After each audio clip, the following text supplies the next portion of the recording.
Dalawang beses na pong nagla-landfall ang bagyong Opong dyan pa lang sa Masbate kaninang madaling araw. Tatlo ang napatay dyan sa pananalasa ng bagyo sa probinsya. At para sa detalye, makakausap po natin ang Office of Civil Defense spokesperson na si Gremil Alexis Nas. Magandang hapon po sa inyo, sir. Hello ma'am, magandang hapon po. Kasi yung una po nating inire-report dito ay may tatlo daw pong namatay dyan sa may Masbate. Bigyan po kami ng detalye tungkol dito. Ano na po ba ang update dyan sa lugar nyo sa ngayon, sa mga oras na ito? Sa ngayon ma'am, hinihintay lang po namin yung official situation report para makuha natin yung mga details ng tatlong casualties po sa Masbate. Pero kayo po ay nandyan. Nasaan po ba kayo ngayong lugar? Ang station po namin ma'am dito ma'am sa Legazpi City, Albay at naghihintay lang kami ma'am na yung tropical cyclone wind signal ay ma-lift para yung team namin ay makatulak po sa Masbate. Pero anong overall monitoring nyo dyan sa Kabikulan? Yung panahon po ba ngayon umayos na dahil nakadaan na po dyan sa lugar nyo? Ngayon po ma'am, medyo partly cloudy skies pero improving weather condition na po dito sa Kabikulan ma'am.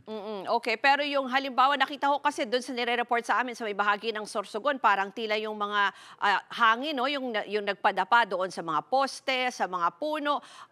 More of ano po ba, hangin ang naramdaman nyo dyan or may mga malalakas na pag-ulan din?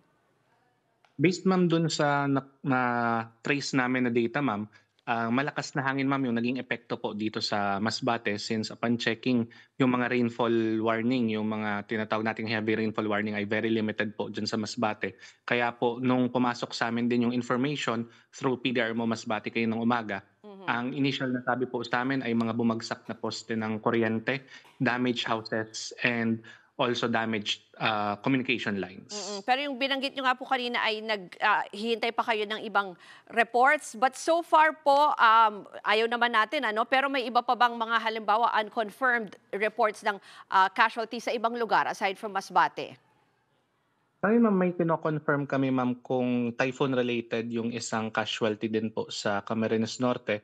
Pero sa ngayon ma'am ay nasa confirmatory phase pa po kami. Hintay lang namin yung report ng PDRMO if it's typhoon related po or hindi po ma'am.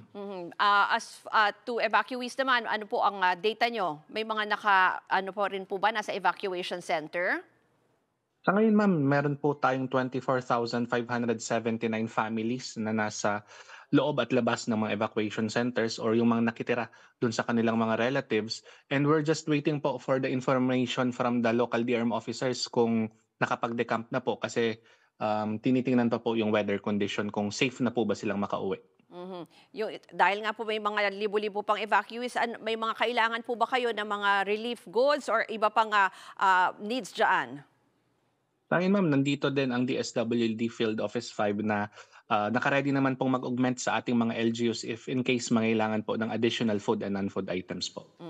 Sorry, gusto ko lang ulit balikan kasi dito sa amin, ang nakikita natin sa social media, grabe talaga yung tama dyan sa Masbate. Meron po bang mga halimbawa kinailangang i-rescue? Kahit sinasabi niyo, pumapasok pa lang yung reports, no? At this point, or baka hindi rin kasi sila makontak, baka may iba pa pong pangangailangan dyan din sa Masbate.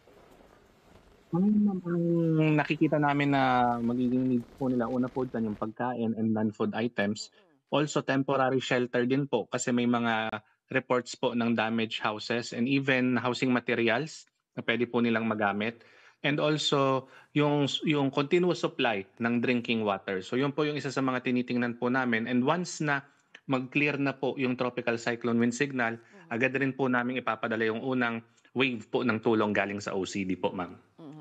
Maraming pong salamat kay Office of Civil Defense Region 5 spokesperson Gremil Alexis Nas. Mga kapatid, Ruth Cabal po para sa mabilis na pasada ng mga balitang dapat niyong malaman, mag-follow at mag-subscribe sa social media pages ng News 5.